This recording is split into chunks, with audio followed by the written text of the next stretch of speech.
semua, di sini aku Tiara, Bagus dan Caca. Ada tugas lagi nih untuk cloud accounting. Jadi kita disuruh untuk cari UMKM dagang lagi. Nah, tugasnya masih sama nih, yaitu untuk mengetahui prospektus dari UMKM tersebut, dari produk UMKM-nya dan juga laporan keuangannya. Namun kali ini berbasis akurat dan juga zahir. Tanpa berlama-lama lagi, langsung aja yuk ke sesi interview dari Tokuyuda. Sejak kapan Toko Yudaya itu berdiri dan siapa yang mendirikan? Toko ini berdiri tahun 2004 yang didirikan oleh bapak saya. Karena beliau sudah pensiun, daripada nggak ngapa-ngapain untuk ngisi waktu, lalu buka toko di pasar. Setelah beliau meninggal, tokonya saya lanjutkan. Boleh diberitahu nggak barang apa aja sih yang dijual oleh Toko Yuda? Ada banyak seperti rokok, air putih, ada aqua, Cleo, mineral, jagung sama dedek buat makanan unggas, kiso, tas gelangsing, sapu juga ada. Bisa beritahu 6 barang apa aja yang paling laris di Tokuyuda? Yang paling laris itu air putih, aqua, Cleo, terus jagung yang kecil sama yang besar, kiso sama tas gelangsing. Kalau boleh tahu, dari mana Toko Yuda mendapatkan pasokan atau persediaan barang-barangnya? Beda-beda tiap barang. Kalau tas gelangsing sama kiso itu satu supplier, biasanya orangnya datang ke sini. Jagung kecil sama jagung besar di satu supplier yang sama, ambil di toko pakan ternak. Aqua sama Cleo juga satu supplier, ambil di toko agen gitu. Mungkin bisa dijabarkan berapa harga beli dan juga harga jual dari setiap produk barang tersebut. Kalau harga beli jagung besar itu 6.000, dijualnya 7.000. Jagung kecil 9.200, dijualnya 11.000. Tas gelangsing harga belinya 2.000, dijual 3.000. Aqua harga beli satuannya 2.000, dijualnya 3.000. Cleo harga beli satuannya 1.500, dijualnya 2.500. Kalau kiso itu belinya 2.000, dijualnya 3.000. Apakah Toko Yuda memiliki pelanggan tetap seperti reseller atau yang lainnya? Kalau pelanggan tetap itu ada, biasanya orang-orang yang beli ternak atau penjualnya belinya ya itu di sini. Lalu bagaimana dengan strategi Tokuyuda sehingga tetap bertahan hingga saat ini? Kalau strategi ini kan tempatnya pas di sebelah pasar yang bagian jual ternak-ternak ya, dan jual kebutuhan ternak sama penjual pembelinya.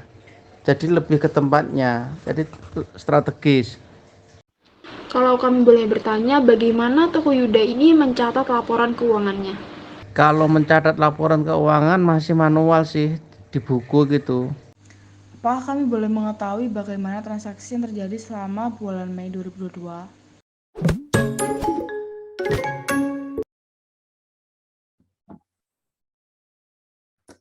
Baik, pada kesempatan kali ini saya akan menyampaikan terkait tutorial pembuatan laporan keuangan Toko Yuda berbasis software accounting, yakni software Zahir.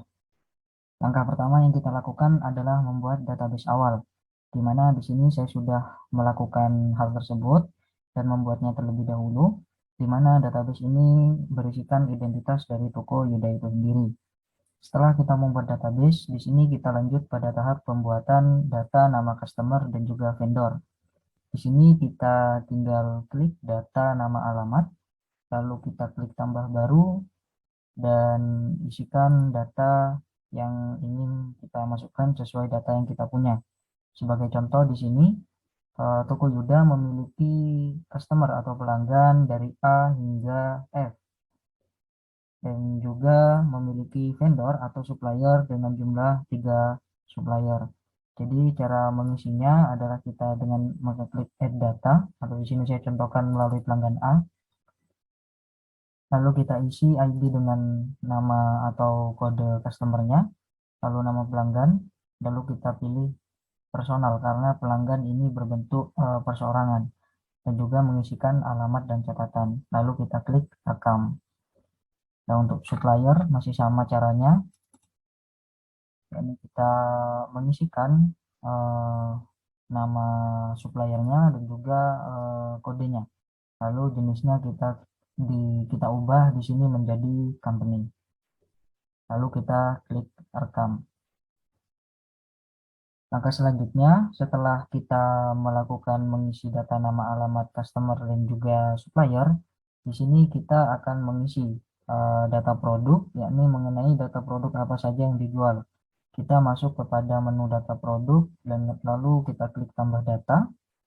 Pada data produk ini kita mengisikan terkait dengan kode produk, lalu deskripsi produk atau nama barang, satuan, dan harga jualnya. Sebagai contoh di sini saya mengambil contoh barang Aqua dengan kode barang AQ, lalu deskripsinya Aqua dengan harga jual satuannya yakni sebesar Rp3.000. Langkah ini kita lakukan secara berulang sesuai dengan produk apa saja yang dijual di Toko Yuda. Lalu setelah melakukan pengisian data produk, di sini kita melakukan pengisian saldo awal persediaan yang dimiliki oleh Toko Yuda. Kita masuk kepada menu setting, di mana di menu setting kita pilih saldo awal, lalu saldo awal persediaan. Nah, di sini kita mengisikan berbagai macam produk serta jumlah dan juga harga belinya. Ya, ini sebagai contoh di sini jagung besar ya, di mana memiliki jumlah persediaan awal yakni 25 dengan harga belinya yakni sebesar 6.000 dan total nilai sebesar 150.000. Lalu kita lakukan dengan hal yang sama untuk seluruh produk yang dimiliki.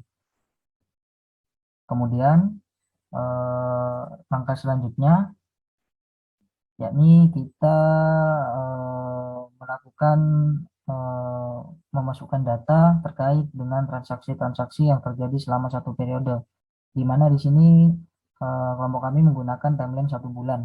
Kita menyesuaikan dengan transaksi yang terjadi. Apabila Toko Yuda melakukan penjualan, maka kita masuk kepada menu penjualan dan klik invoice penjualan, lalu tambah data. Kemudian kita masukkan data-data seperti di sini saya ambil contoh pada transaksi yang pertama. Nah, di sini kita memasukkan data-data seperti nama pelanggan, lalu nomor faktur, tanggal faktur, lalu memasukkan barang yang dibeli dengan jumlahnya berapa, serta di sini kita klik tunai karena pembayarannya dilakukan secara tunai. Lalu nanti kita klik rekam. Nah, untuk pembelian yang dilakukan, kita masuk kepada pembelian, lalu penerimaan barang dan tambah data. Nah, di sini saya sudah buat daftar datanya, di mana sama seperti penjualan tadi. Di sini kita memasukkan nama-nama seperti nama pemasok karena kita di sini melakukan pembelian.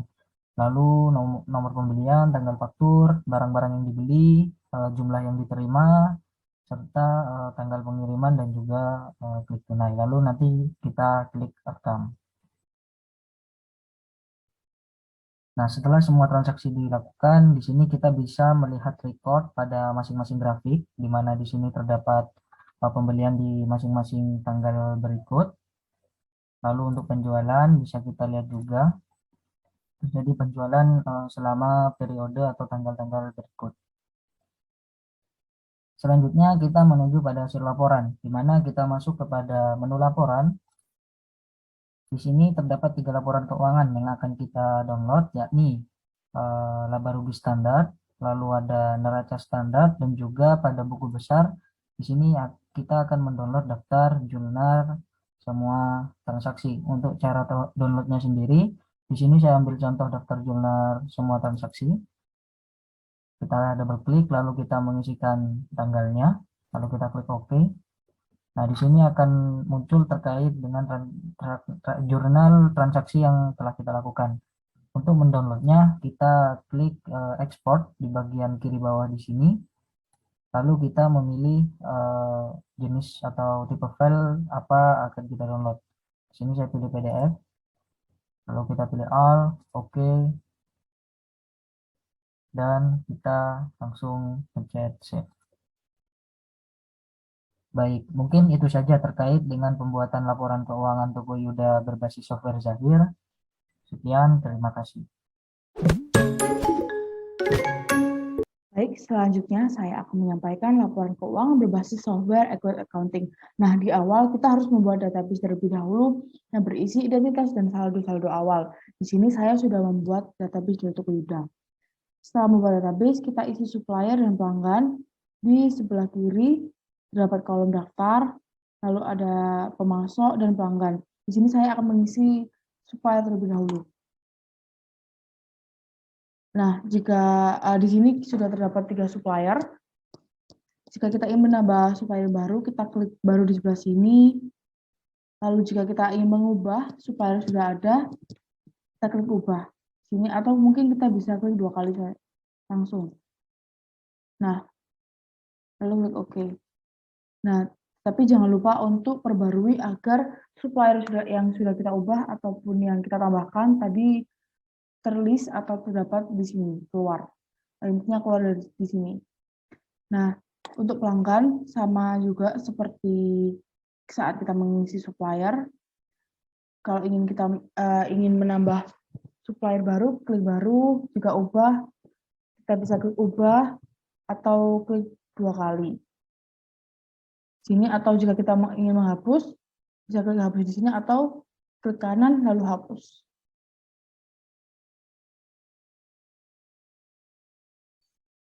Nah, selanjutnya kita mengisi persediaan. Nah, di persediaan ini kita pilih bagian barang dan jasa. Cara-caranya tidak jauh berbeda dengan mengisi pelanggan dan juga supplier, tapi kita di sini harus mengisi harga beli dan harga jual juga unitnya. Nah, untuk unit atau kuantitasnya kita bisa isi di sebelah sini, lalu harga beli pada kolom harga atau unit. Nah, untuk harga jual, kita klik pada baris atau kolom penjualan atau pembelian. Di sini terdapat harga jual. Lalu kita isi di sini dan jangan lupa untuk mengisi pemasok utama di sebelah sini.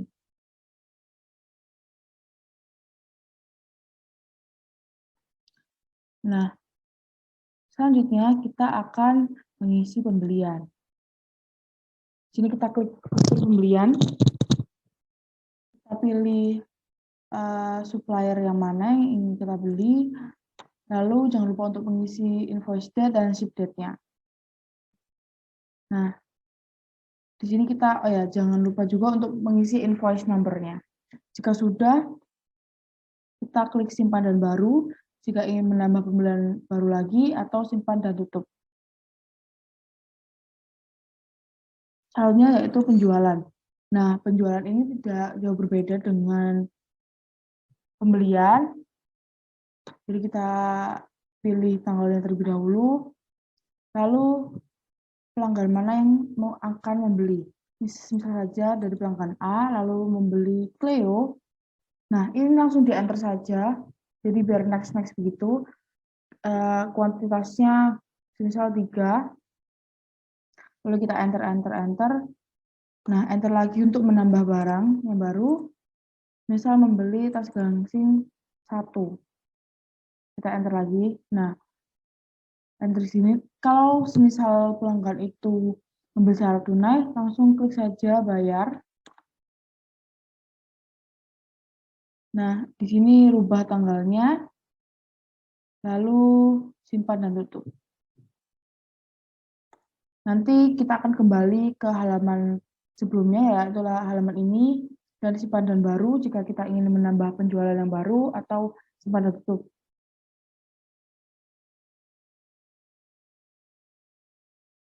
Nah, selanjutnya yang terakhir yaitu kita ingin melihat laporan keuangannya.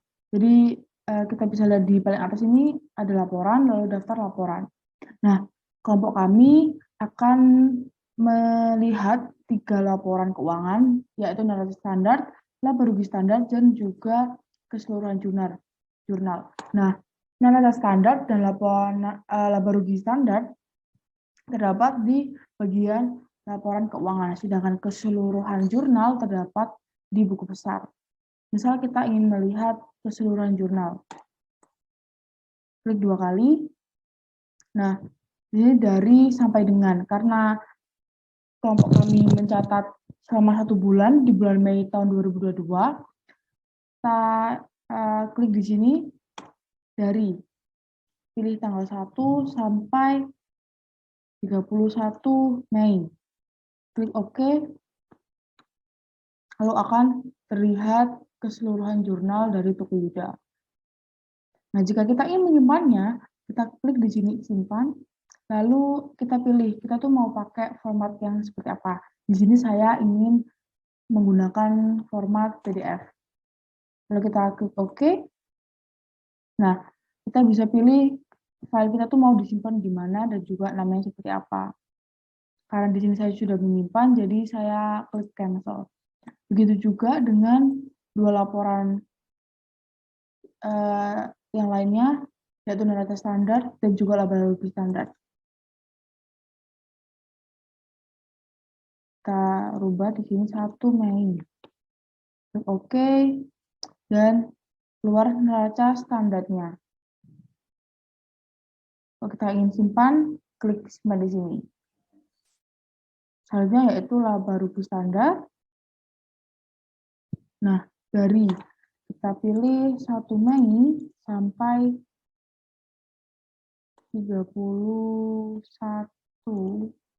Mei. Lalu klik OK. Maka akan keluar laba rugi standar dari Tokuyuda. Baik, sekian dari saya.